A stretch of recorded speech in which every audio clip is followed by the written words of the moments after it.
Howdy, everybody. My name's Travis. I'm the team lead for the mini grain hauler group. This is our presentation. I hope you enjoy.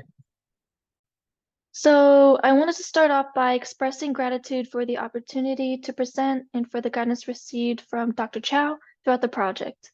He has been the point of contact for ordering parts as well as feedback on improvements that we bring up with him. We also have been successfully having meetings with him every week. To verify that we have been keeping our advisor up to date, here are screenshots of our approval forms. For our overview, our purpose, and our customer needs and specifications, we start with the original needs we began the project with, an inexpensive reusable device that's less than $500 that will remove hull from grain. It needs to be easy to use and maintain in a household setting, and it needs to be able to handle about 50 kilograms an hour of rice or grain. With our achievements that we have completed, we found some rubber rollers from Fixture Works that meet our hardness requirements, and they have been tested to show that they do work and the concept does work. So we're going to continue with the design from here on out. Maybe tweak the fan a little bit, or just replace it entirely with a new design better fit for more thrust. The design has been relatively simple and easy to adapt. Using SolidWorks, we have used equations to make it changeable to whatever design changes we may need in the future. To get a head start, we made a concept prototype that crushes the grains every time and produces a thrust of wind, but not at the capacity we need. The prototype has helped a lot with making decisions for the future.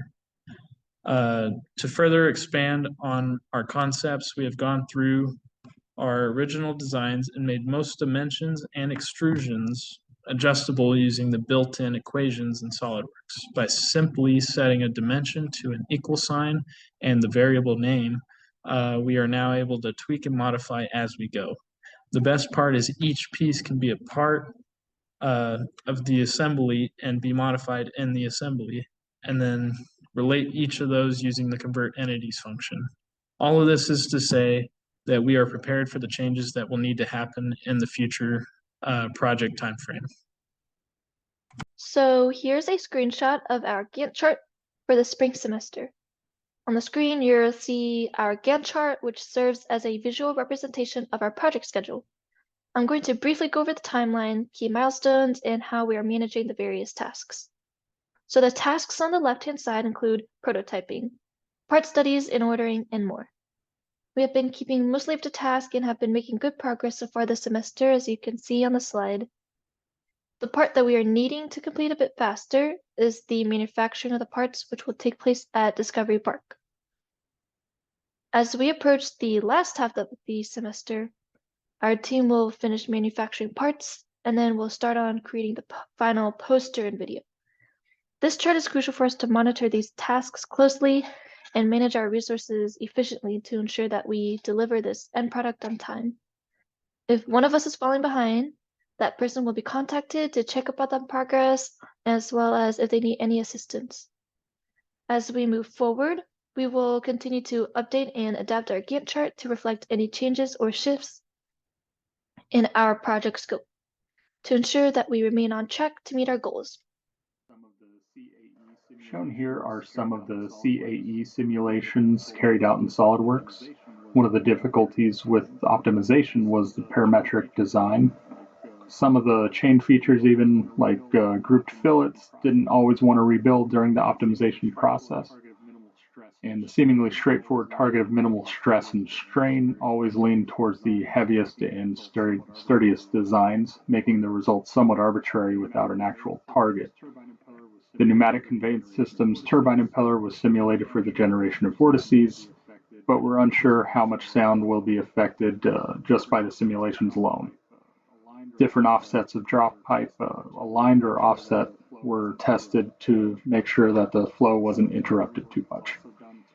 Some design rework was also done to ensure that the simulations were as accurate to the real world parts as possible. And one example was increasing the thread depth to ensure that we have sufficient full thread depth. All the taps have a 2 to 4 thread taper at the end where you don't get complete threads, and this can easily be overlooked. On the next slide is some of the mechanical motions, and since it is a motor-driven pulley system, obviously most of the motion is rotational, but the rollers are going to have some adjustability and require some linear motion. We may attempt a curvilinear motion for the roller if we have time, but it's designed as linear for simplicity. Curvilinear would allow us to maintain a constant tension even if the machine is inoperable while adjusting the rollers. And CAE has been very helpful, but it does go beyond just CAD and SolidWorks. And I've found that simple diagrams are somewhat essential in order to set up certain problems correctly.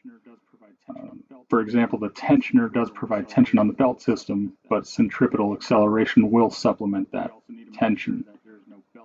We also need to make sure that there's no belt slip around there, which would just reduce reliability.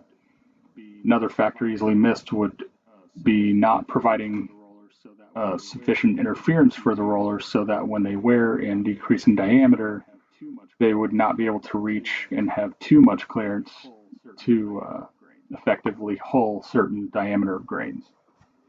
Here we can see our slide going to talk about all of our design assignments that we've helped use to narrow down our project. This specifically using the design for manufacturing, assembly, and cost assignments. We've gotten some of the final versions of the products we've already tried to order and helped mainly decide for what our next steps are going to be in this project. You see an example up here of the rollers that we got from Fixture Works and some of the simulations that we've been using the design for assembly and manufacturing to try and help simplify. We've made a lot of the actual connections between the drive shafts and other such systems a lot simpler. We've gotten the broad machining costs that it'll actually take in order to machine a lot of the aluminum parts we want.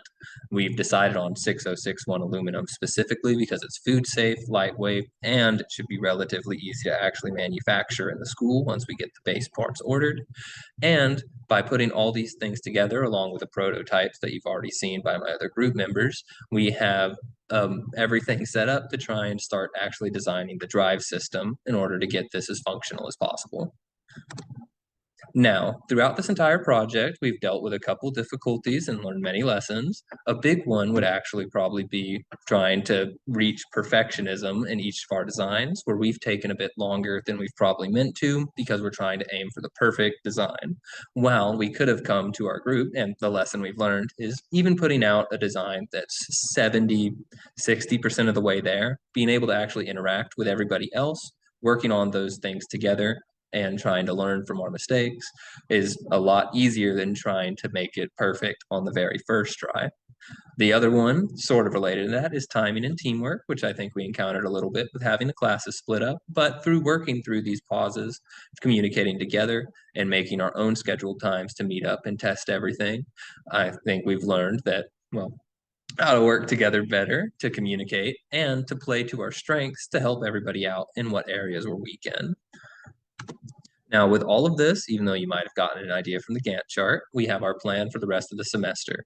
After this presentation, and hopefully that's been ordered while you're watching this, all of our parts are going to be coming in through this last part of March, which will be the motor, the belt to actually get the drive system together, like rice or more rice to help with our testing. The first half of April, we're going to be fabricating and testing a lot of our parts and hopefully getting all the things we just ordered together and functioning. Second half of April, we hopefully have a more worked final design. It'll be finalizing the results on that, creating the poster, working on the final presentations videos, and in May, hopefully everything will be ready to present. Thank you for listening to our presentation.